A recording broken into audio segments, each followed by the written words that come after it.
Matt. Time is now 5 o'clock. I call this public meeting of the Eagle Mountain Saginaw Independent School District to order. Let this record show that the quorum of board members is present and that this meeting has been posted in accordance with the Texas Open Meeting Act, Texas Government Code, Chapter 551. I don't believe we had any speakers signed up to speak this evening, so we're going to go right into reports. Our first report is a finance report. Mr. Welch.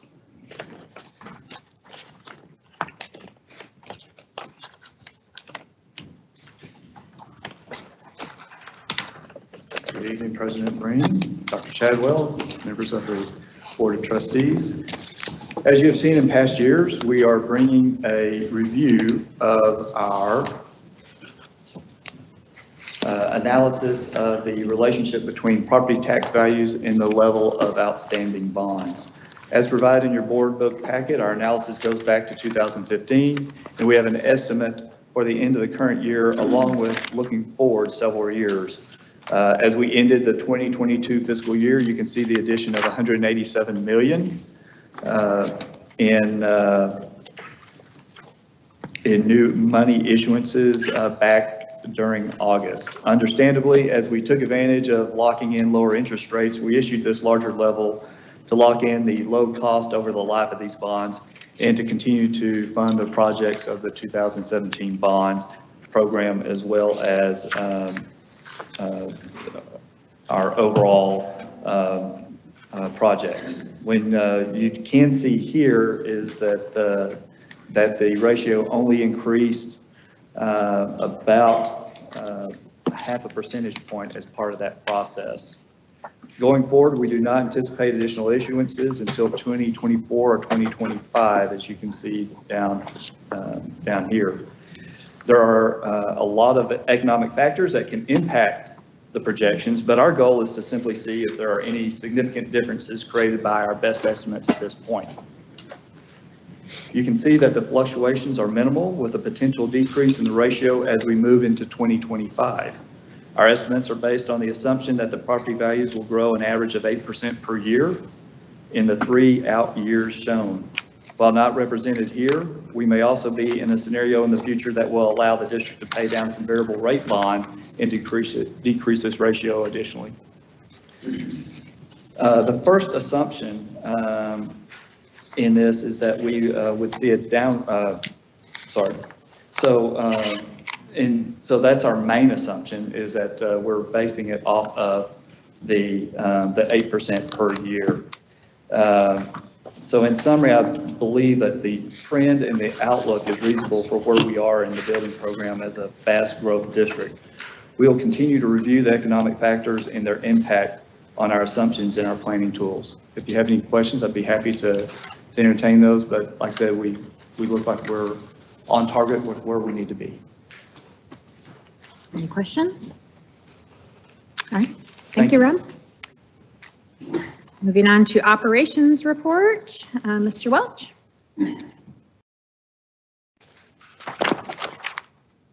Tonight, we'll go over some new construction items that we currently have in progress.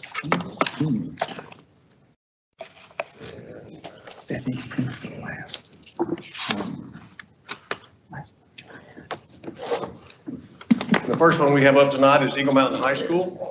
And so we have some pictures of the main areas of the building. The most prominent one you see from the road is the Performing Arts Center. And it still continues to go vertical with the CMU block. And then by the crane, you can see there's the fly loft. So it does have some more growth in the center of that will go more vertical. But it is progressing at a very fast rate. On the bottom left, it gives a view of, not from the front, but really from the west looking east, to give you an idea. You know, you don't always see the scope of how wide that, you can see how tall it is, and you can see the entrance kind of forming, but this gives you an idea how thick it is and where all our main classrooms are located.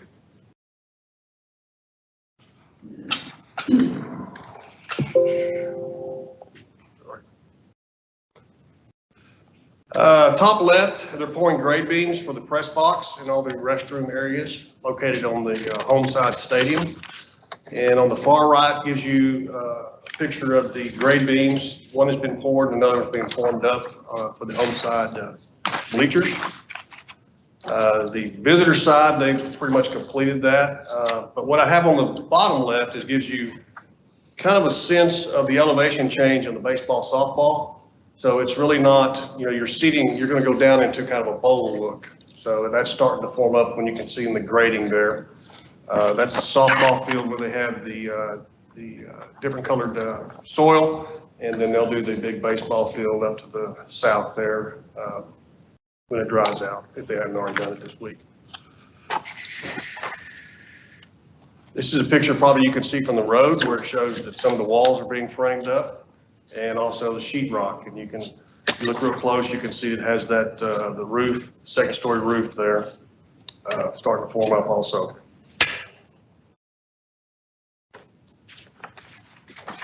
That's all the slides we have on the high school, but they continue to progress on schedule.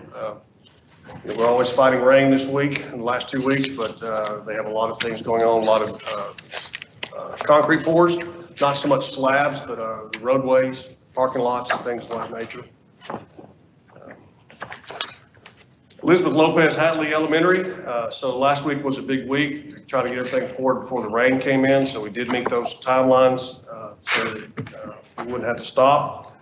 The one on the right, that shows that's looking north as you would, per se, come down the main hallway. In fact, you can see right there where the main hallway is formed out going into the academic area. So that would be a hallway with the library on the left, the computer lab, and on the right would be the office area.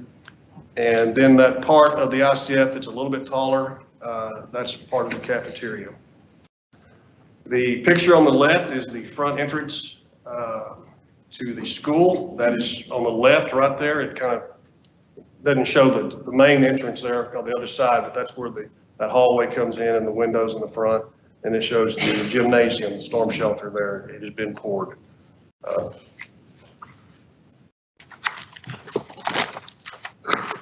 Another picture of the gymnasium that the ICF has been poured. Also, they have the elevator pit. All that CMU block has now been formed up. So that is completed.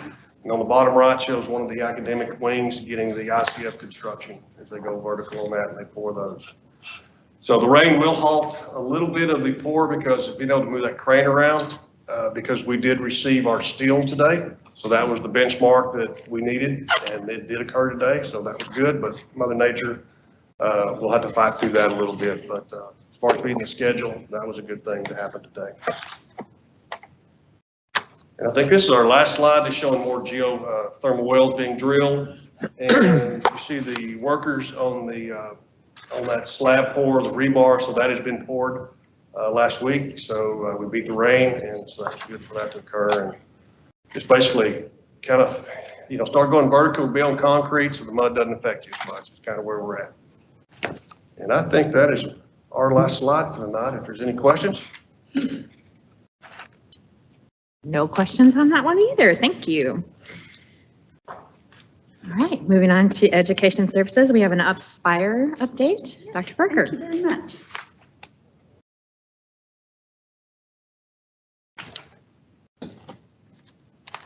Good evening. It's my honor. First, Merry Christmas, and I hope to see you Wednesday. But I'm excited to give you our 6-month report on our strategic plan, Aspire 2025.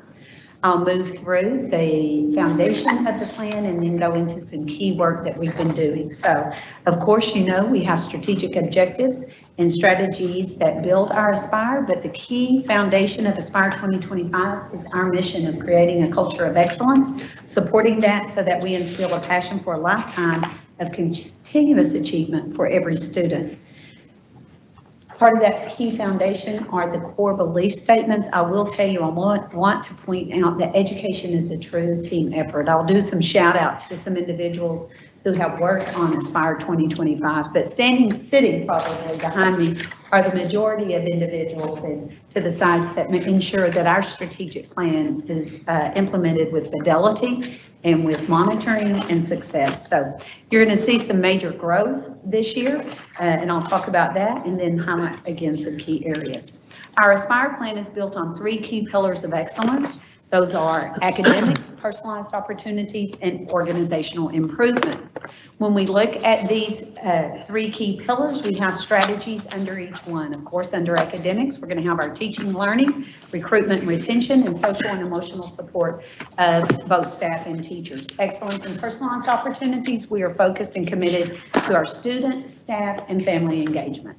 And finally, when we talk about organizational improvement, we're talking about systems thinking and to support it all and protect it all, safety and security. With that in mind, we have our key strategies and objectives listed here. I'm not going to cover everyone, but I wanted to make sure that you had them and they were part of the board packet. Let's talk about progress stages. We started in the beginning of implementation of Aspire 2025. We started this in 20 in the pandemic, and we were in the planning stage. We've moved now. We are totally, all of our objectives are out of planning and emerging. We are in the developed and proficient stage. So you're going to see these in the yellow and green. I didn't really do the color coding on the next bar chart, but I'm very excited to say in 1 year, we have moved our strategies from a 0.4 to a 2.15 movement forward. Of course, our goal is to be operating and proficient.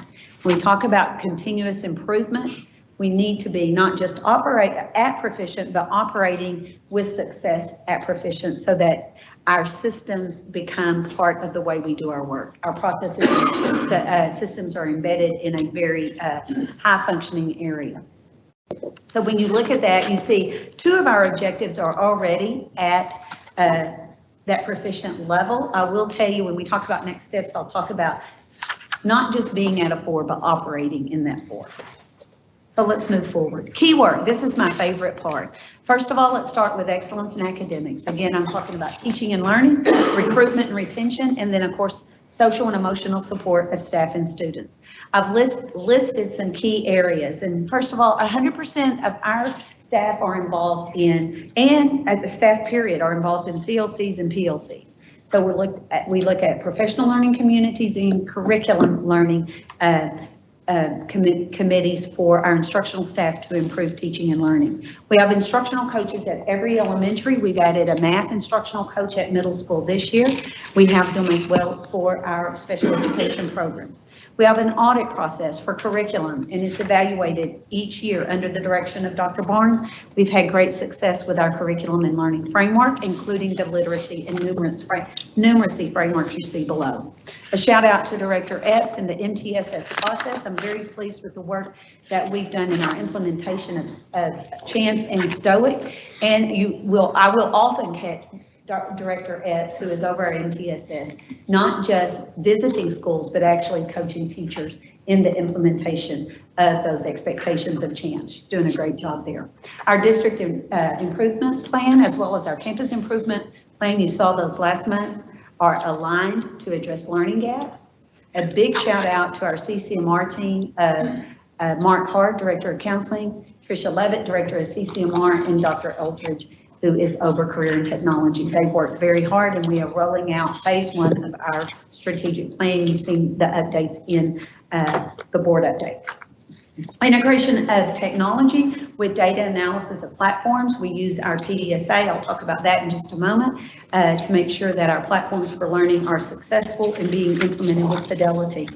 I'm very excited and do a major shout out to Dr. Gamel and her staff in human resources with additional, they are addressing a growing population, and with that work, they've added some key employees that have been able to do key work, including updates on our job descriptions and implementation of our first hiring fair that's coming in March 2023. Job descriptions have been reviewed. Stay interviews are happening right now.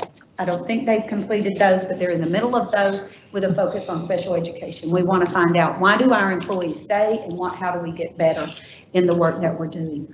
A shout out to Rochelle Williams and the Grow Your Own Strategies and the strategic partnership she is making with universities. The work that we're doing there is incredible. Our alumni like the $5,000 bonus. Thank you. Salary and wage analysis to address recruitment and retention is ongoing, as well as we have created an SEL team, and they meet regularly to plan for the social emotional support of not just students, but staff as well. Let's move to the second pillar, excellence in personalized opportunities. This is really neat because on Thursday, the principals presented to the DLT team some of the work that they have done already to improve family engagement, staff engagement, and student engagement. They presented in DLT a lot of pictures and then gave a brief overview of that work. Under this, we have some great things happening, including student goal setting that is directly connected to the data folders, where we have our action plans and content areas. And we've been doing this for a while. They continue to grow and develop. Our elementary children are in the process of showing, doing student-led conferences where they present their data folders and show the charting the work that they're doing to meet their goals. We have school links for secondary. This is part of our CCMR rollout plan. In school links, middle school advisory is has been our key area to start the work of school links. This will do a lot of things for our students, including giving them the ability to research pathways, career goals, colleges, universities. It will track and kind of nudge them to areas that they show interest. It also does a social emotional check daily. When they open the school link program, they have an icon to check on their social emotional. If it's low, then that information goes to their counselor and they're able to be checked on. So that's kind of neat. Another key thing as we roll this out into the high school level is it will track our FAFSA information application, which is a requirement of TEA. So really great things happening through our middle school advisories as well as our high school. We're utilizing some key courses, I believe ELA and advisory for that rollout as well. We continue to use arena scheduling for personalized opportunities where our students have choice and are able to create professional pathways. We have a professional learning advisory team. Our teacher portfolios for their engagement, they maintain their information through Strive and work with their supervisor to set goals and address specific needs and learning opportunities. Our ongoing professional training has really been great under Director Sanders in her work. She has, not only do we have face-to-face professional training, but we also have an online website that's gone live so far with our CRAZE training. You'll see that below. So all of our employees have been trained in CRAZE, and now new employees, including substitutes, are able to use that online version for their training.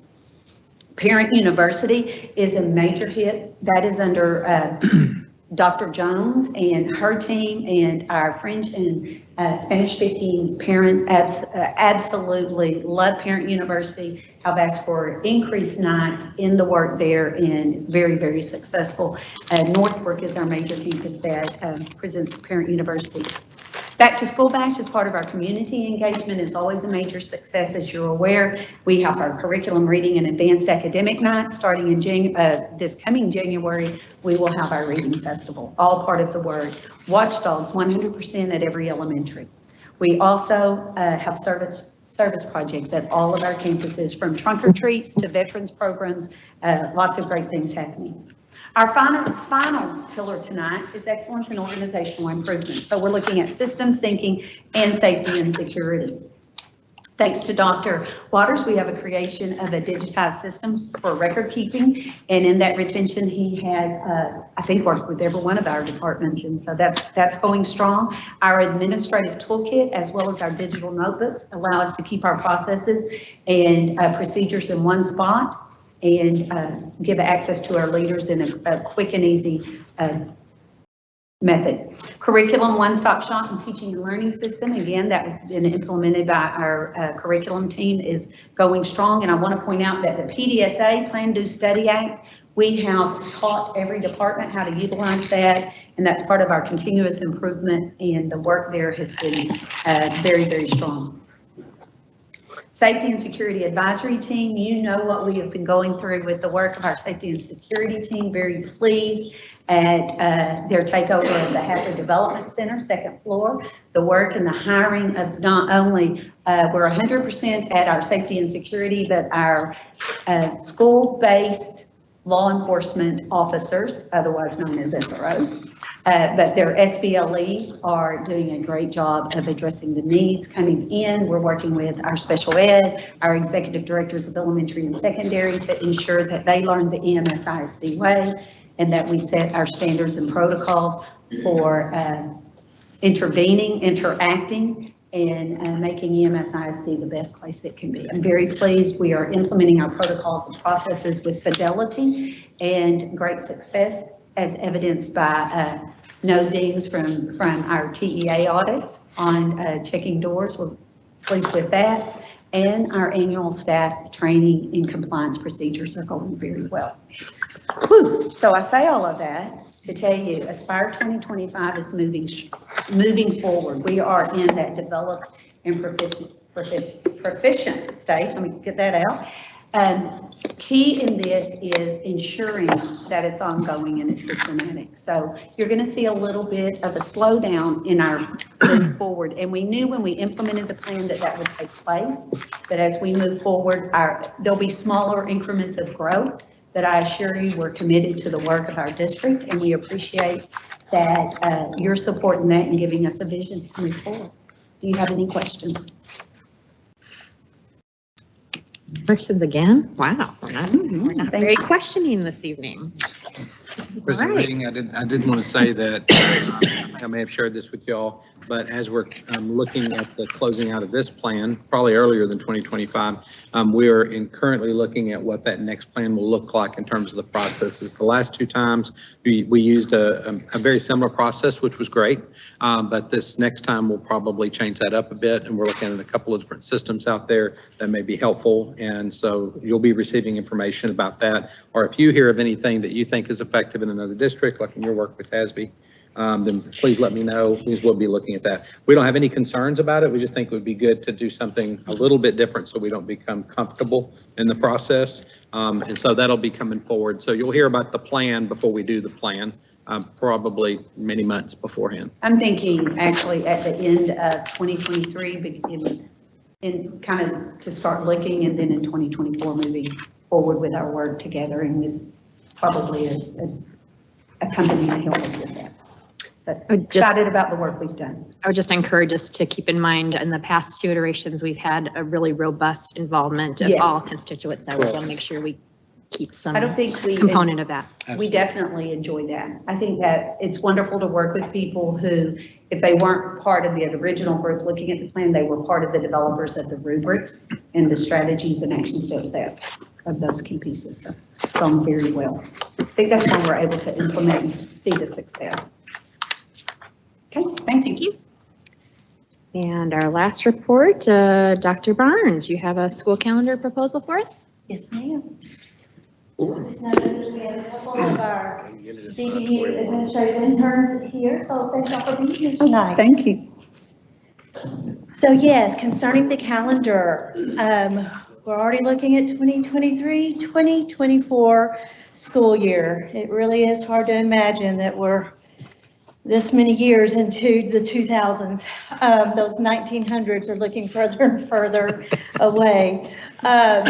A couple of key pieces concerning the proposed calendar that I bring to you today is that our new hires that we would bring in on the Thursday of July 27th and also Monday of July 31st. We are also, the calendar gave us this idea, but after looking at it, we are actually very excited that they will have a break, because under the leadership of Dr. Parker and the great team that we're blessed to be a part of, we are going to be relooking and making some changes concerning being able to support our new hires. And so having that little bit of a break is going to be very nice as well.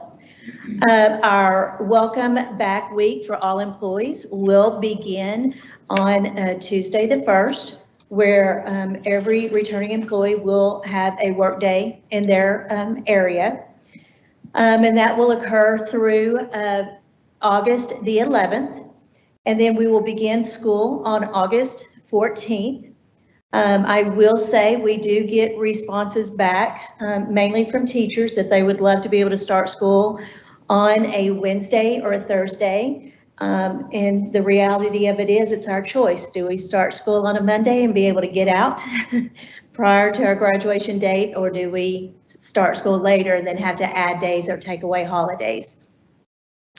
We worked very diligently to make sure that we continue to have staff day off each month on the majority of the months, and then also to be able to have professional learning. So once again, we're not pulling teachers out of the classroom, nor are we having to do much of our things outside of that school day. And so in September, of course, we would have September 4th off, and then September 5th would be a professional learning day.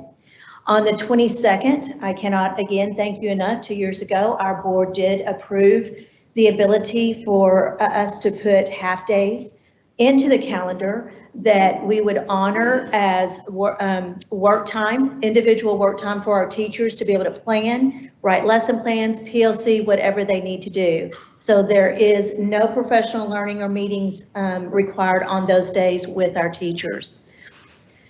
In October, we will take October 9th off, again, under the proposed.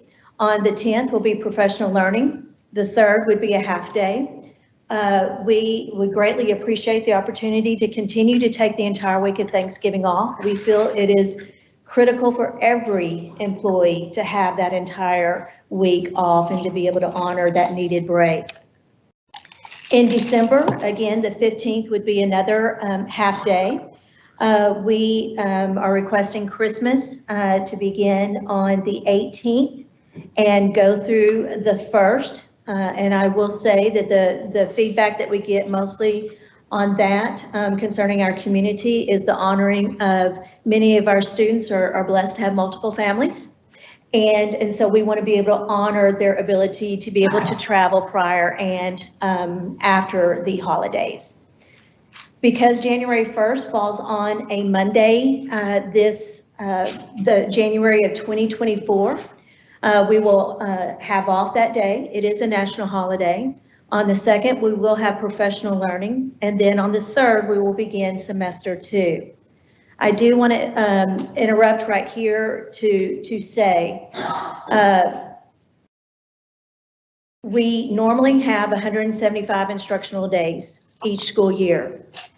With January 1st falling on that Monday, to have 175 days, we had to then bring everyone back for an instructional day on the 2nd. Needless to say, our community and definitely our teachers expressed the concern of, that's a whole lot. I need to have time to be able to prepare lesson plans and so forth. So I will say, I brought that to our superintendent, Dr. Chadwell. This was his question back to me. Is it going to help and honor our teachers? And I said, yes. And he immediately agreed, let's do this. We're better off taking away one instructional day in turn so our teachers have the ability to plan, PLC, put together what they need for that spring semester so we can have stronger instructional days after that. So I cannot thank Dr. Chadwell's support of our teachers and also that strong feedback that we received. So again, our proposal is that we would take off everyone on that 1st. Our teachers and staff would return on the 2nd, but that would be a professional learning day, and students would return on the 3rd. We would also have off on the 15th, and in February, again, the 16th, a half day. The 19th, we would have, again, a day off with our professional learning being on the 20th. And then in March, our spring break would continue a tradition of being the 11th through the 15th. This is where it gets a little interesting. Another aspect of the 24 calendar is we do tend to take off the Friday prior to Easter holiday. This year, or excuse me, in 2024, it is now going to be in March. And so March 29th is that Friday. So therefore, you're going to see that our first bad weather day is now going to be in the month of March. Normally, the second bad weather day, we do try to put in May. But then if you will notice, then that would mean that the entire month of April, which is the joyful month of testing, would not have any breaks whatsoever. So once again, the proposal, and with your permission, is that we provide our second bad weather day on the 12th. And then the end of the school year, 2024, would be on the 24th, with graduation being on the 25th. And then, of course, we would have the 27th off as the district. So due to that fact, with this proposed calendar, we are still meeting the state requirement of teachers working 187 days. Our instructional days will now be, again, if approved, 174. So we're only losing one instructional day, and that's due to the nuance of the 2024 calendar. You can see that our 9 weeks and our 6 weeks were adjusted to, again, provide a balance that we do each year.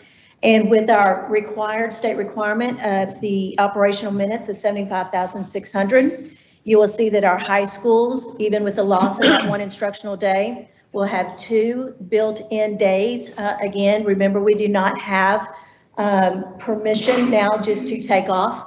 If we have a pipe break or another snowmageddon, the state doesn't allow us to do waivers anymore. So we have to build in days into our school calendars.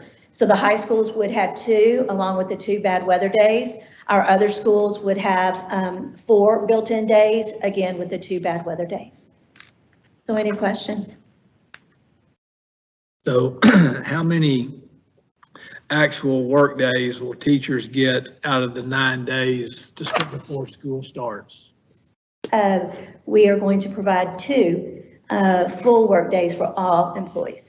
2 of the, so 7 days of in-service and 2 days of teachers being able to work in their classroom. Yes, and actually, I appreciate that that question and that clarification, Mr. Daughtry. We were one of the few districts in this area that actually provided previously 2 work days for our returning employees.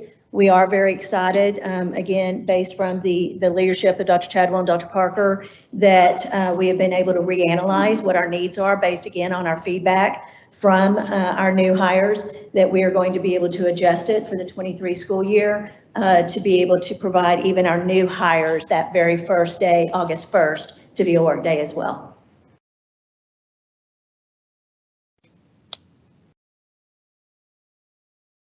Any other questions? All right, thank you. Thank you very much. And that does conclude our reports, nice and early. So it is currently 5:32 p.m. on December 12th, 2022, and the board will now recess for dinner and then reconvene in a closed session pursuant to the following sections of the Texas Open Meeting Act. Texas Government Code Section 551.071 for the purpose of private consultation with the board's attorney. Section 551.072 for the purpose of deliberating a purchase, exchange, lease, or value of real property. Section 551.074 for the purpose of deliberating the appointment, employment, reassignment, duties, discipline, or dismissal of a public school officer or employee. Section 551.075 for the purpose of deliberations regarding deployment or specific occasions for implementation of security personnel or devices or security audits, and Section 551.082 to consider the discipline of a public school child or complaint or charge against personnel.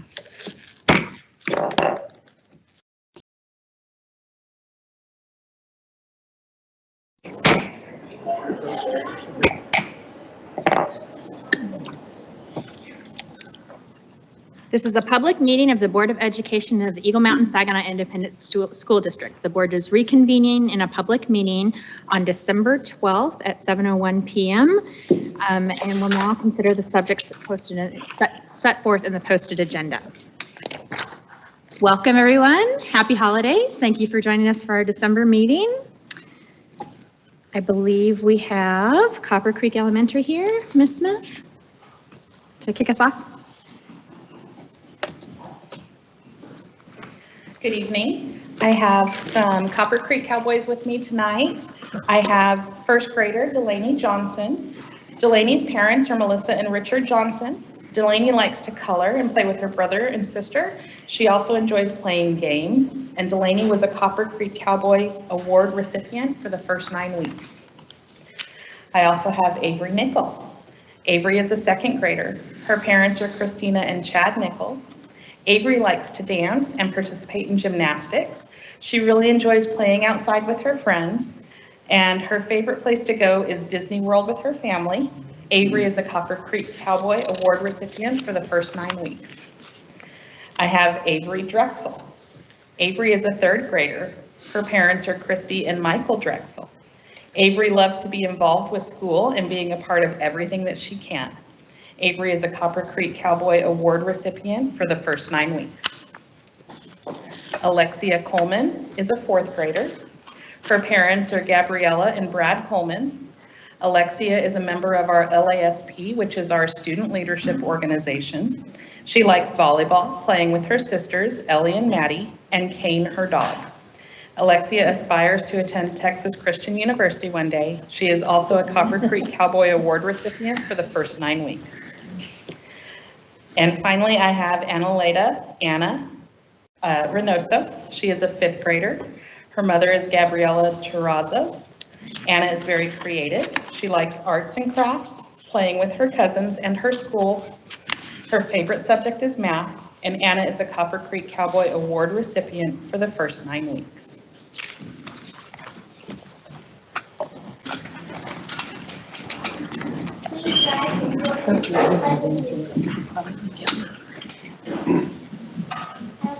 Allegiance to the flag of the United States of America and to the republic for which it stands, one nation, under God, indivisible, with liberty and justice for all.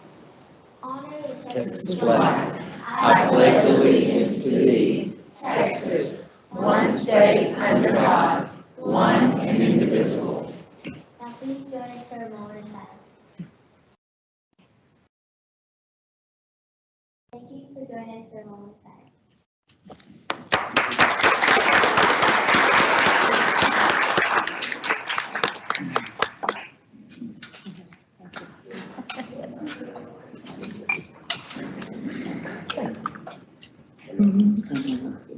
Thank you very much, kids. Great job.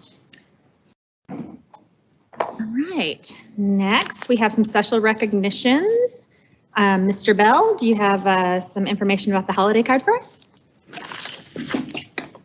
Thank you, President Ring, members of the board, Dr. Chapel. It's my honor and privilege to recognize 2 very talented visual artists in our school district. For the past 9 years, we have asked some of our high school artists to submit artwork to be considered for the Eagle Mountain Saginaw holiday card. And we use one student's artwork for the cover and one student's artwork for the inside of the card. And we rotate among the high schools. This year was Chisholm Trail High School's turn in the rotation to be recognized. So I would like to invite up here with me Miss Hallie Goodwin and Miss Piper Rodriguez. Would you all come up, please? Give her a hand.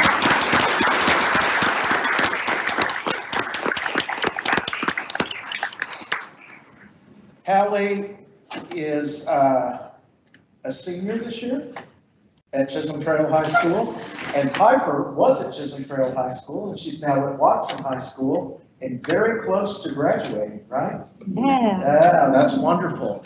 And so we want to recognize them. Ms. Holt, would you bring up the mementos for them?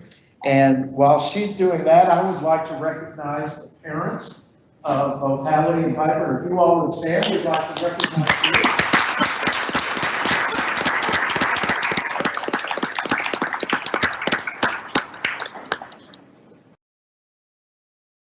And I need to recognize Ms. Terry Martinez, the very dedicated and wonderful art teacher that both Hallie and Piper have been guided and inspired and educated by. So Ms. Martinez, would you stand up?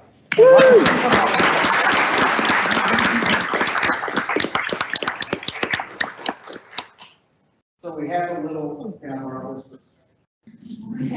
For those of you who have seen it, we have Hallie's artwork. It looks like it's well, both of the submissions look like they're straight out of a professional Hallmark or American Greetings, if you will. And so Hallie's artwork adorns the cover, and Piper's beautiful reindeer, or deer, I don't know, it's a beautiful deer, is on the inside of the card as well. So we have a nice keepsake for all three of them. And we're going to get their picture here, Mr. LeBlanc. So you all will turn and face. I'm going to get in here. And if you turn your frames around. Very nice.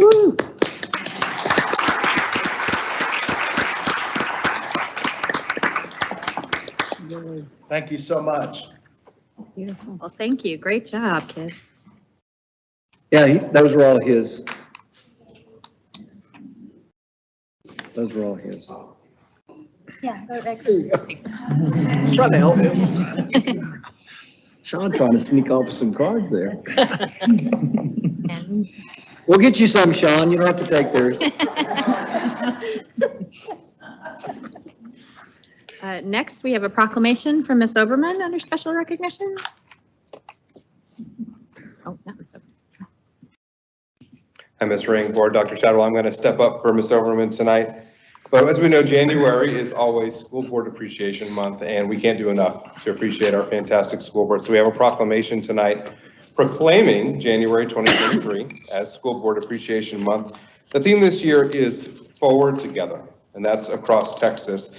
And we especially want to talk about Forward Together with this board because, as I hope people know, but maybe not everyone does, while our school board members are elected, they are volunteers. And you give so much of your time, your energy, your insight to the school district and to the constituents that you serve, bringing forth their ideas and their needs and their wants to make sure this district is running as well as it runs. And it's a great place because of you. And so a couple of highlights in this proclamation that I'd like to discuss. Number one is, as we know, the mission of public schools is to meet the diverse educational needs of all children. But it's the school board members who are committed to children and believe that all children can be successful that makes that happen.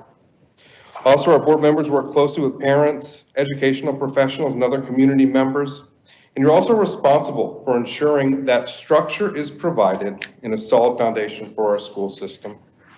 Also, you are, and this is so true of every one of you as I've gotten to know you, incredibly strong advocates for public education and public education, not just in the Eagle Mountain Saginaw area, but also across the state of Texas, as so many of you have served in various roles in your position.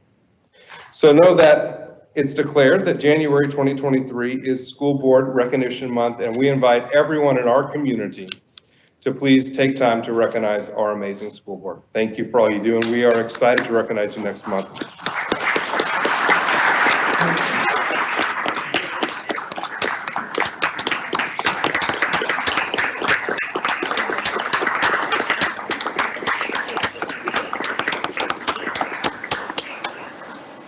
Thank you. Thank you. Are you also filling in for I on the am. next one as well? Okay.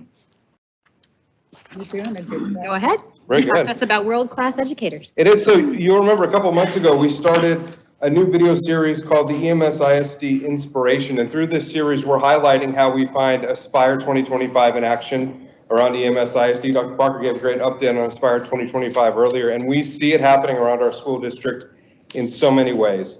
A couple of months ago in our Inspiration, we showed you how personalized opportunities and learning is happening everywhere. Well, this time we're highlighting world-class educators, and we have them around our district.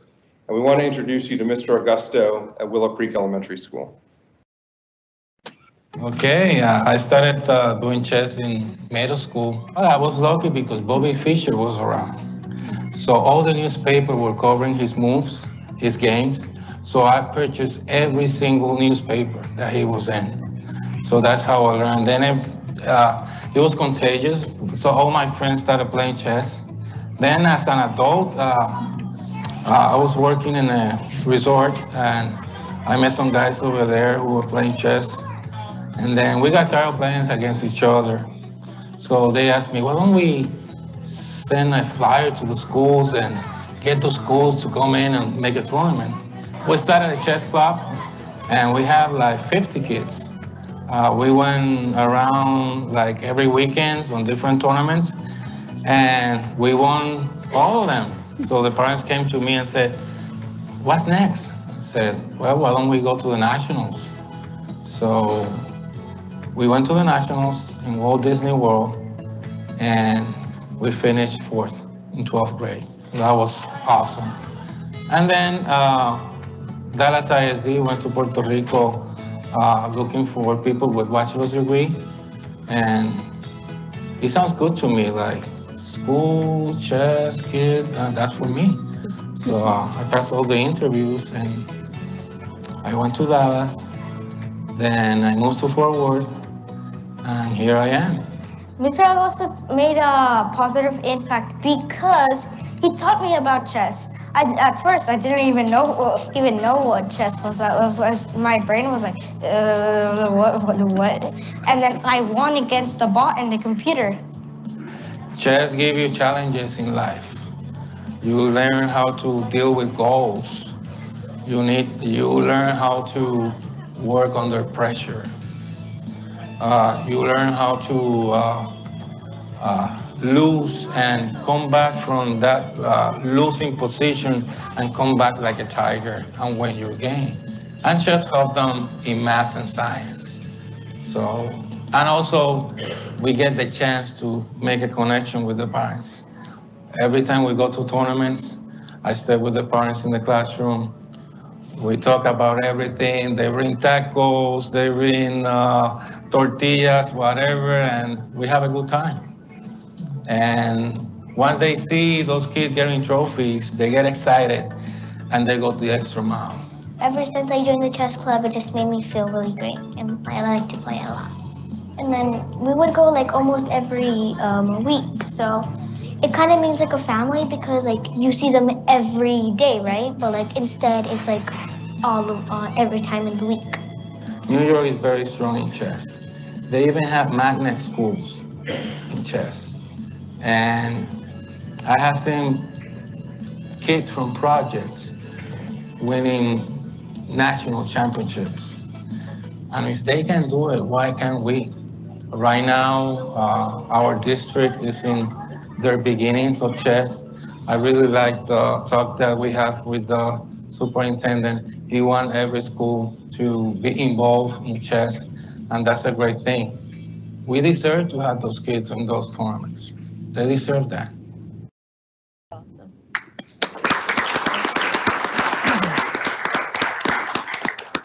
We have wonderful world-class educators throughout our district. Thank you very much. Thank you. Thank you for sharing that video. That was wonderful. Next, we have some special introductions, Dr. Parker and Dr. Arnold. Yes, thank you so much. We are introducing two new leaders tonight, and I'm very excited. I get to introduce our new coordinator of crisis intervention and counseling, Ms. Tiffany Turner. Would you please come up here? Joining Ms. Turner tonight is her 8th grade daughter, London, and her 10th grade son, Rhett. So y'all stand, wave to everybody.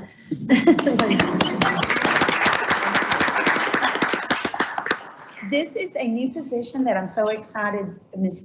Turner is a perfect fit for this. She will be taking a lead role in the crisis. She's been a lead for our high school lead for multiple years in the district. She comes from Chisholm Trail High School, but now she will also be running the whole district, working as a liaison between the police department, helping create our systems and processes for the safe and secure school system. That program she is working to support Mark Hard with the social emotional learning for our children, and we're super excited to have her. A little bit about her. In 2005, Ms. Turner graduated from the University of North Texas with a bachelor's degree in psychology. She started her career working for Child Protective Services as a family-based safety services specialist. Ooh, that's awesome. Working closely with families and children at risk for abuse and neglect.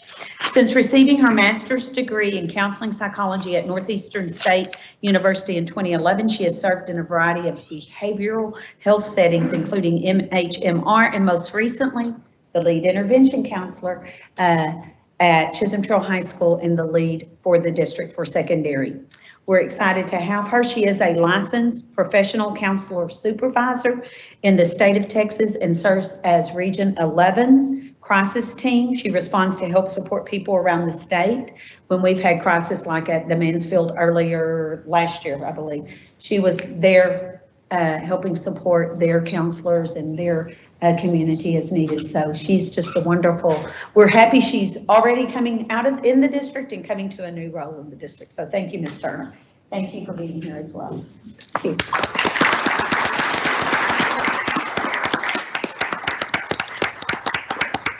Dr. Arnold's going to introduce our next lead. Thanks.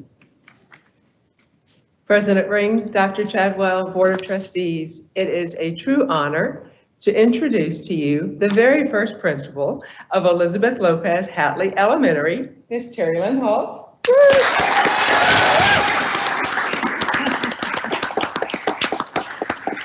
And Terry Lynn is joined tonight by her daughter Lauren and a very large entourage of friends.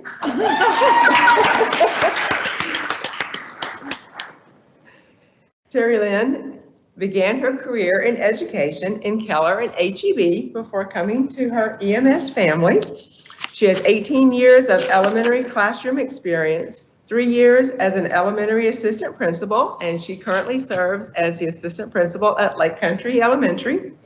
She received her bachelor's degree in interdisciplinary studies from the University of North Texas and her master's degree in educational administration from the University of Phoenix. In addition to being a lifelong educator, Terry Lynn enjoys spending time with her family. She is the mother of 2 daughters, the grandmother of 2 grandchildren, and she will transition to her new role in February, and we are very blessed to have her.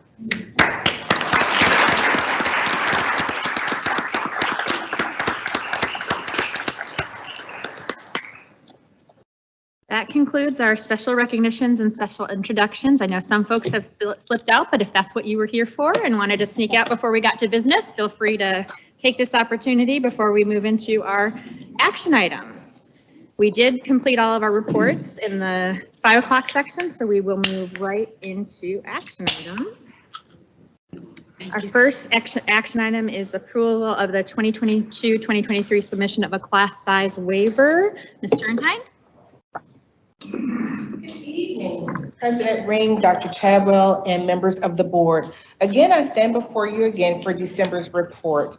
As you turn to your board report in page, I want to say 51, as you can see, again, we receive a report each week from the campus administrators as well, the campus registrars, as well as compare that report along with our PEAMS coordinators numbers. And so with that, we have these new sections in which we would like to submit to you for approval. This is very reminiscent of last year where we had 8 campuses and I believe we had 10 sections. And so this year we have 6 sections, 6 campuses with 18 sections. And as you review each one, you will see there are some in which students with students with an IEP have been placed in classes. And you will also see as well where there have been some increase in some campus enrollment. And so as you can see, for each report that you see for each campus that's listed, you see that increase of 1 where we go from 22 to 23, which is drastically differently from what we had before when we were talking about 25 or 26. So do you have any questions for me? I move to approve the submission of the pre-kindergarten through 4th grade class size exemptions as presented. Second. I have a motion by Liz and a second by Steve. Any discussion? Seeing none, all those in favor? Any opposed? There are none. Motion carries 7-0. Thank you. Thank you. Next, we have a replacement for rooftop HVAC contract. Sid. I move we award to Century Mechanical for the replacement of rooftop HVAC units at Creekview Middle School at a cost not to exceed $2,541,000, and to award DMI Corp. the replacement of rooftop HVAC units at Saginaw High School and Halfley Development Center at a cost not to exceed $839,457. The total contract amount for replacement of rooftop HVAC units at Creekview Middle School, Saginaw High School, and Halfley Development Center will not exceed $3,380,457. Second. Motion by Donna, second by Tim. Any discussion? Is this general wear and tear, or was there damage from weather? No, it's just general maintenance, upkeep due to age of equipment. Also, I want to bring to the board's attention that the amount of time to order this equipment, that there are some supply chain challenges. And so, Mr. Kidd, do you mind letting the board know what kind of delay there may be in the equipment that's Sure. So longer than expected? Absolutely. So Creekview Middle School will have 91 units replaced on that building. We will not do that project until the summer of 2024. The Saginaw High School and Hafley Development Center have quite a few less units on those two roofs. Right now, the plan will be targeted for Christmas of 2023. Any other discussion?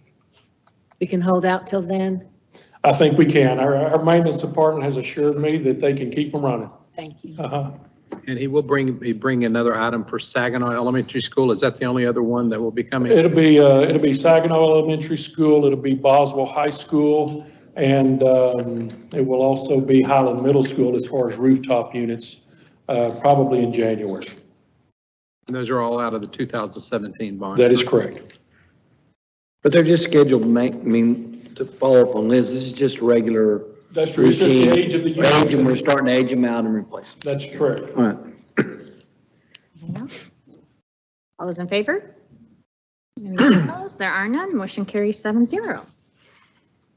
Next, act on the purchase and installation of miscellaneous furniture for Elizabeth Lopez Hatley Elementary School.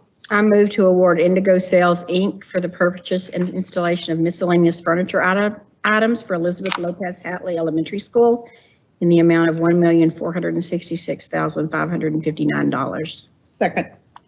I have a motion by Marilyn, a second by Donna. Is there any discussion?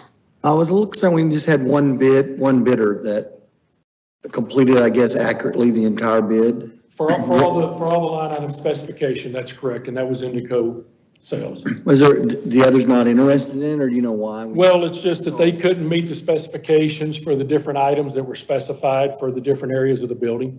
Okay. So they had to submit alternates. And therefore, Indigo Sales, as you know, they provided the standard for the last 3 elementary schools with Dozier and Copper Creek and Lake Country.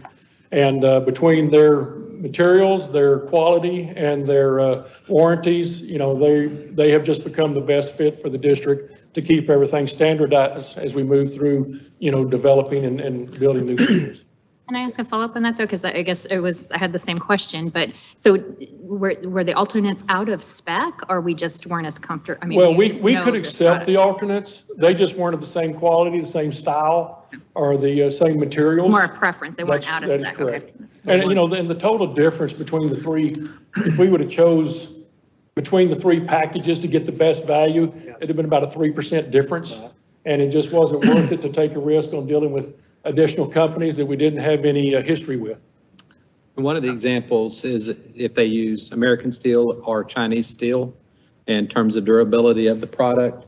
In the case of Indigo, they've also purchased Art Bell, and they actually create their products in Texas using domestic steel, which has been advantageous for us in warranty work, because sometimes you don't know what you're going to get, but also in terms of timelines, because the product's made in Texas, shipped here versus being made in another part of the world and being shipped overseas. So any other details on that? No, I would say that's pretty accurate. I mean, you know, they're local. We make a phone call, they respond. Typically, it's not a repair. Typically, they replace.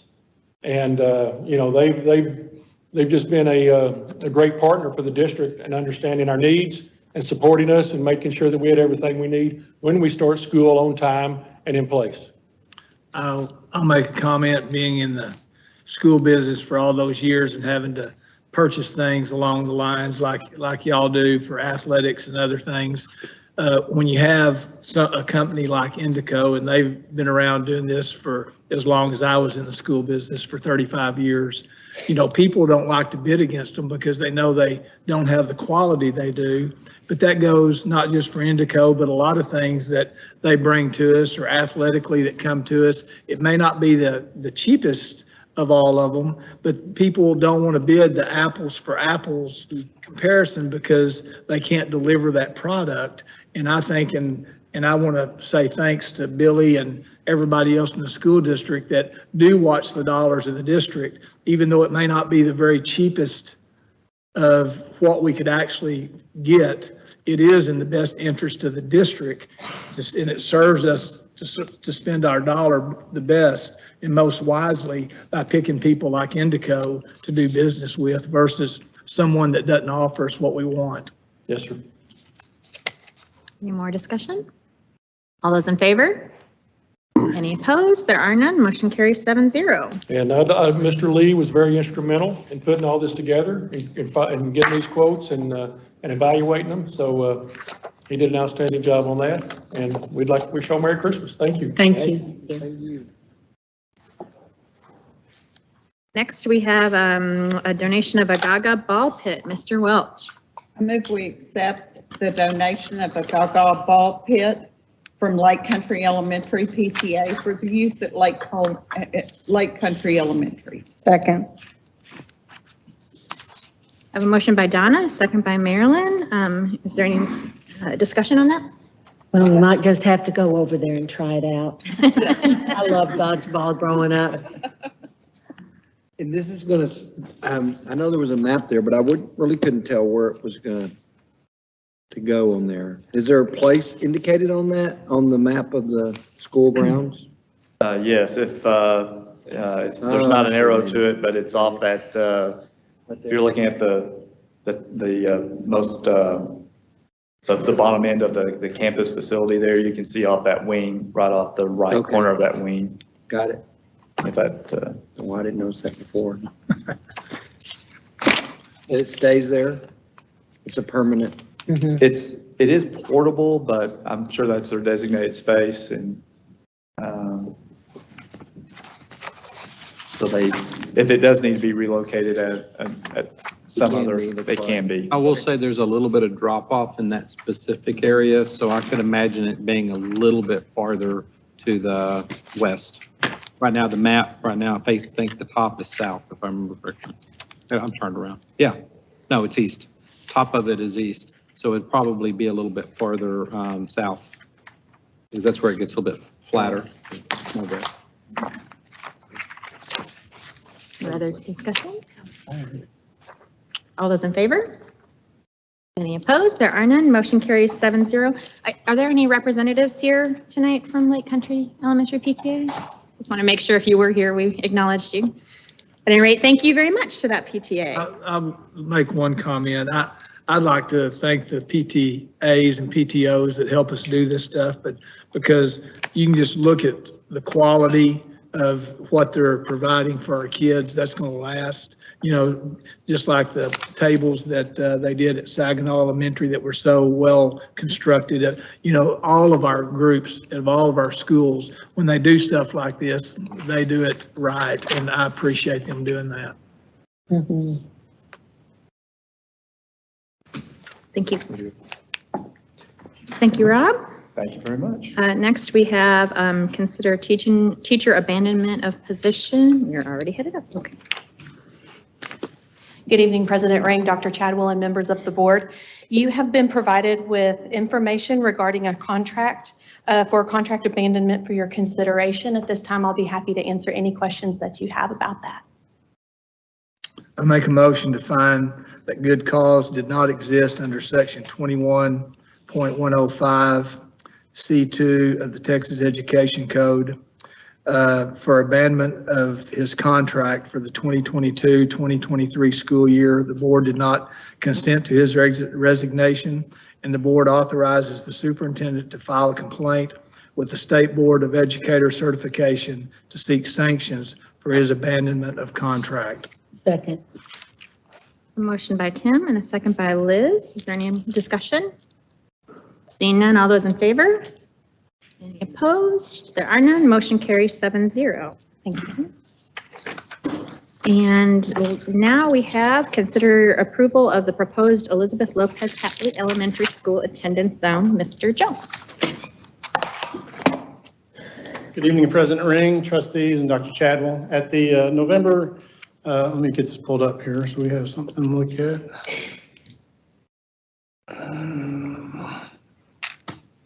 That is not it.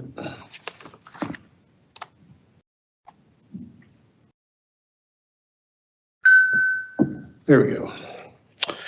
So at the November board meeting, a proposed map was presented for your review for the Elizabeth Lopez Hatley Elementary School. Since that time, we have not received any additional questions or comments or concerns through either Let's Talk or any other format. So tonight we're bringing forward a very similar map. We made one small little tweak to it. If you can look and see where, actually, I don't know how there's, can you see where I'm pointing on the cursor? We can. Okay, so basically this little section here at the map that we presented at the November meeting, that was that small section of the ranch at Duck Creek that we were pulling into Bryson because it was actually a part of, or at least adjoined to Quarter Horse Estates. And what we talked about with Zonda and Mr. Welch and I, the other little section that's right here also of Duck Creek, although not producing as quickly as what we were thinking. We were thinking we're just going to go ahead and move those also into Bryson as well, and then take those off of Elkins. And then this section here at the last map was still within Elkins zone.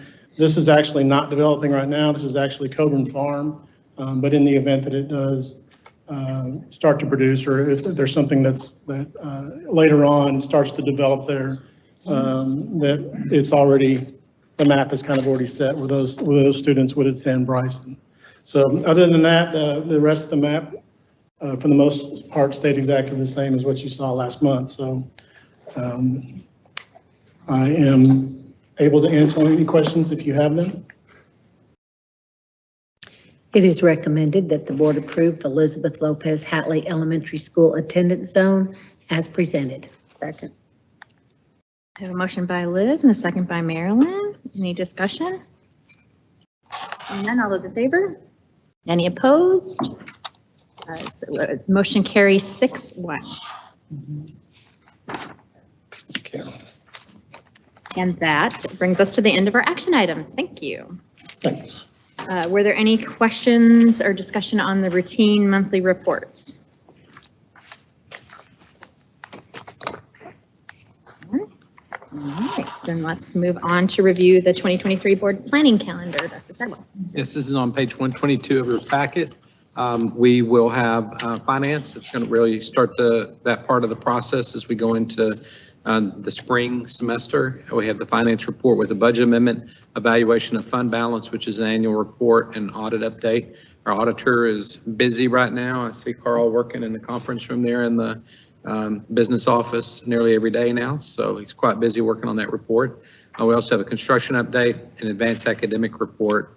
Under action items, we have the approval of the financial audit, the adoption of the order to call the 2023 school trustee general election, act on the 22-23 budget amendments, conduct federal programs public meeting to discuss ESSER use of funds, and approval of the 22-23 submission of a class size waiver if needed. Also conduct the public hearing for the TAPER report. So we'll be talking about student academic performance from last year that you first heard about in August and January. And then we'll also set the July 2023, June 2024 board meeting dates. If you see anything on those that you'd like to change from last year, let me know, but we're trying to keep with the same pattern that we've had in the last few years. And if you have any questions, feel free to let me know. All right, moving on to the consent agenda. I move we approve the minutes of the Monday, November 14, 2022 regular meeting and the Thursday, November 17, 2022 special meeting. Are you wanting to pull that out of the consent agenda, or are you wanting to? Oh, I thought I was just going to make a motion to approve. Approve all of it. To approve all of it. Consent agenda? Yeah. Okay, there's other items in there. Okay. So your motion is to, you want to clarify? Your motion is to approve the entire consent agenda? Okay. I second the motion to approve the consent agenda as presented. Okay, I have a motion from Liz and a second by Steve. Any discussion? All right, all those in favor? Any opposed? There are none. Motion carries 7-0. Right, that brings us to board president's announcements. I just wanted to remind everybody about the holiday open house on Wednesday and the ribbon cutting that we will kick that off with starting at 9. We would like the board members who are going to attend to be here at 8:30, and there should be a detailed message for you in your email with the schedule. And then I just wanted to wish all of EMS ISD a safe and happy holiday season. That's all I have. Thank you. Just echoing President Ring, we're excited about being here on Wednesday. It's going to be a great opportunity to get together for our holiday open house, especially in a new room. Also, it's been really great this last few weeks, just watching all the holiday programs and moving into the Christmas season. And we have more this week. Just a reminder, no semester exams this week. There's exams, just no semester exams, and that has actually gone really well. We've had comments from teachers of being able to have instructional time back versus artificially kind of shutting things down. And so I'm not sure what kids will think on Saturday. Maybe they'll wish that they had a few more little breaks there, but it's been busy, and it's really great to see all the great work that's being done and all the holiday programs and everything. So anyway, hope you all have a Merry Christmas. We'll see you on Wednesday at the open house. Madam President, see if there's no further business to come before this board, I would like to make a motion to adjourn. Second. A motion by Steve and a second by Liz. We are adjourned. Good job.